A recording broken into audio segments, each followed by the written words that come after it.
আজকের প্রথম খবরটা হলো মহাকুম্ভ ক্ষমা চেয়ে মোদির বার্তা। ৪৫ দিন ধরে চলা মহাকুম্ভ বুধবার শেষ হয়েছে। ৬৫ কোটিরও বেশি মানুষ সঙ্গমে ডুব দিয়েছেন। তবে মহাকুম্ভের ব্যবস্থাপনা নিয়ে বারবার প্রশ্ন উঠেছে। মেলা চত্বরে কমপক্ষে ৬ বার আগুন লেগেছে, কয়েকশো তাঁবু পুড়ে ছাই হয়ে গিয়েছে। শুধু তাই নয়, মৈনী অমাবস্যার দিন পদপিষ্ট হয়ে ৩০ জন পুণ্যার্থীর মৃত্যু হয়েছে মহাকুম্ভে। জখম হয়েছেন কমপক্ষে ৬০ জন। মহাকুম্ভ শেষ হওয়ার পর মানুষের কাছে ক্ষমা চাইলেন প্রধানমন্ত্রী নরেন্দ্র মোদী। তার কথায়, এত বড় মাপের অনুষ্ঠান আয়োজন করা খুব একটা সহজ কাজ নয়। আয়োজনে ভুল ত্রুটি হয়ে থাকলে সকলের কাছে ক্ষমা চাইছি।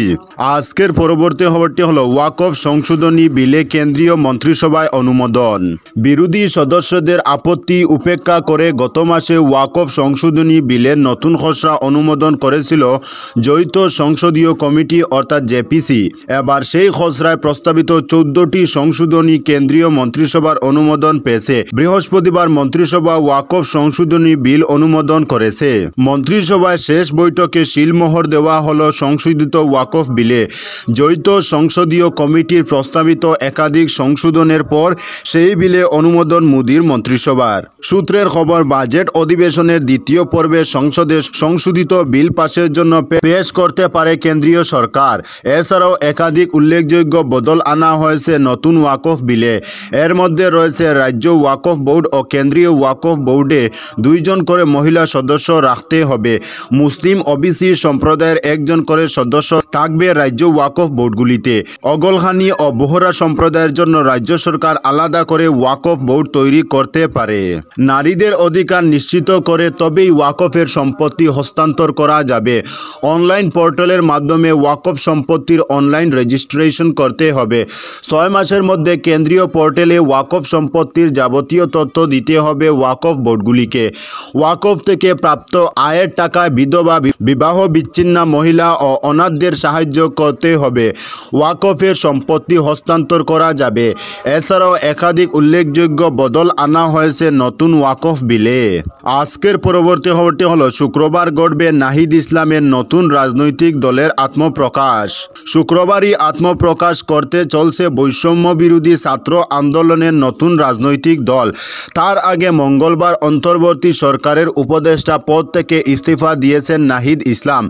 দায়িত্ব নেওয়ার 6 মাসের মধ্যেই বাংলাদেশের অন্তর্বর্তী সরকারের উপদেষ্টার পদ ছেড়েছেন তিনি। 28 ফেব্রুয়ারি শুক্রবার ঢাকায় জাতীয় নাগরিক কমিটি ও বৈষম্য বিরোধী ছাত্র আন্দোলনের যৌথ উদ্যোগে নতুন দলের নাম ঘোষণা হওয়ার কথা। সেই দলের আহ্বায়কের দায়িত্ব নিতে চলেছেন তিনি।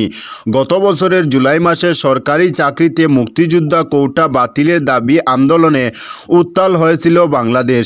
সেই আন্দোলনের অন্যতম মুখ ছিলেন নাহিদ। হাসিনা হটাও অভিযানে প্রথম সারিতে দাঁড়িয়ে নেতৃত্ব দিয়েছিলেন তিনি। এই আন্দোলনে তার পাশে ছিলেন বাংলাদেশের বহু সাধারণ মানুষ, যার জেরে 5 আগস্ট প্রধানমন্ত্রীর পদ এবং শেষে দেশ ছাড়তে বাধ্য হয়েছিলেন শেখ হাসিনা।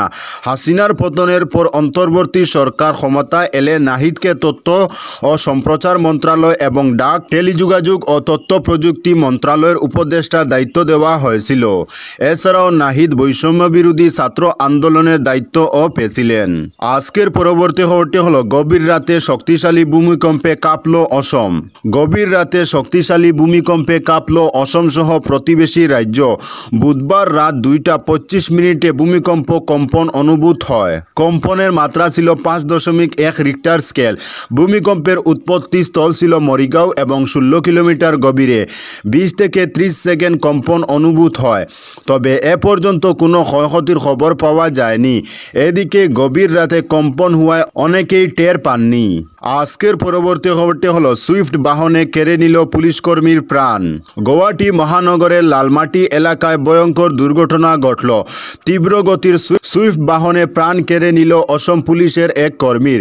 দ্রুত গতির বাহনের ধাক্কায় পুলিশকর্মীর স্কুটি চূর্ণ বিচূর্ণ হয়ে যায় এবং ঘটনাস্থলে স্কুটি চালক তথা পুলিশকর্মী প্রাণ হারান। ভয়ঙ্কর দুর্ঘটনায় মৃত পুলিশকর্মী হলেন বীরিঞ্চ কুমার দাস।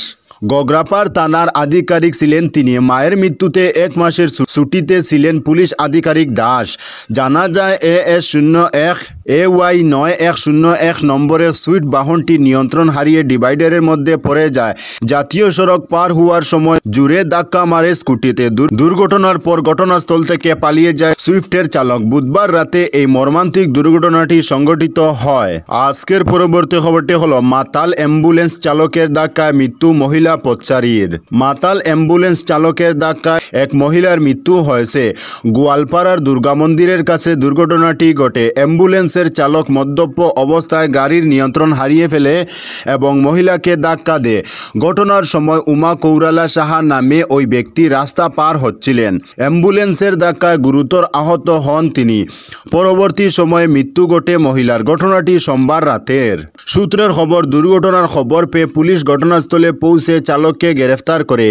AS18A3660 নম্বরে অ্যাম্বুলেন্সটিও পুলিশ বাজেয়াপ্ত করেছে। এই ঘটনাটি স্থানীয়দের মধ্যে ক্ষোভের সৃষ্টি করেছে। চালকের এহেন কাণ্ডের নিন্দা করেছেন। বিশেষ করে দুর্ঘটনার সময় সে মাতাল ছিল বলে ক্ষোভ ব্যক্ত করেন। আজকের পরবর্তী খবরটি হলো 25টি আঞ্চলিক ভাষাকে গিলে খেয়েছে হিন্দি। জাতীয় শিক্ষানীতির বিরুদ্ধে ফের সরব স্ট্যালিন। 25টি আঞ্চলিক ভাষাকে হিন্দি গিলে খেয়েছে বলে সোশ্যাল মিডিয়ায় দাবি করলেন তামিলনাড়ুর মুখ্যমন্ত্রী MK স্টালিন। বৃহস্পতিবার তিনি তামিল এবং ইংরেজির উপর জোর দিয়ে ফের কেন্দ্রের 3 ভাষা নীতির বিরুদ্ধে তার অবস্থান স্পষ্ট করে দিয়েছেন। সেই সঙ্গে জাতীয় শিক্ষানীতির মাধ্যমে হিন্দি চাপিয়ে দেওয়ার বিরুদ্ধেও সরব হয়েছেন স্টালিন। সোশ্যাল মিডিয়ায় স্টালিন লিখেছেন, অন্য রাজ্যের প্রিয় ভাই বোনেরা কখনো কি ভেবে দেখেছেন কত ভারতীয় ভাষাকে হিন্দি গ্রাস করেছে। স্টালিন বলেছেন, একচেটিয়া হিন্দি চালুর উদ্দেশ্যে প্রাচীন মাতৃভাষাকে হত্যা করা। একই সঙ্গে তার সংযোজন উত্তরপ্রদেশ এবং বিহার কখনো শুধু হিন্দি হৃদয়পুর ছিল না। এরপরেই তার ঘোষণা তামিলনাড়ুতে প্রতিরোধ হবে, কারণ আমরা জানি এর শেষ কোথায়। 3 ভাষা নীতির মাধ্যমে হিন্দি শিক্ষা চাপিয়ে দেওয়া হচ্ছে বলে তামিলনাড়ু, তেলেঙ্গানার মতো রাজ্যগুলি থেকে অভিযোগ উঠেছে ইতিমধ্যে। যদিও চলতি সপ্তাহে কেন্দ্রীয় স্বরাষ্ট্রমন্ত্রী অমিত শাহ তামিলনাড়ু সফরে গিয়ে জানিয়েছেন বিজেপি সরকার জোর করে হিন্দি চাপিয়ে দেবে না। আজকের পরবর্তী খবরটি হলো উচ্চ মাধ্যমিক পরীক্ষার্থীর ঝুলন্ত মৃতদেহ উদ্ধার, চাঞ্চল্য। গড় থেকে এক নাবালিকার ঝুলন্ত মৃতদেহ উদ্ধার হয়েছে সকালে দলেশ্বর 9 নং রোড এলাকার গড় থেকে এক নাবালিকার ঝুলন্ত মৃতদেহ উদ্ধারের ঘটনায় চাঞ্চল্য দেখা দিয়েছে।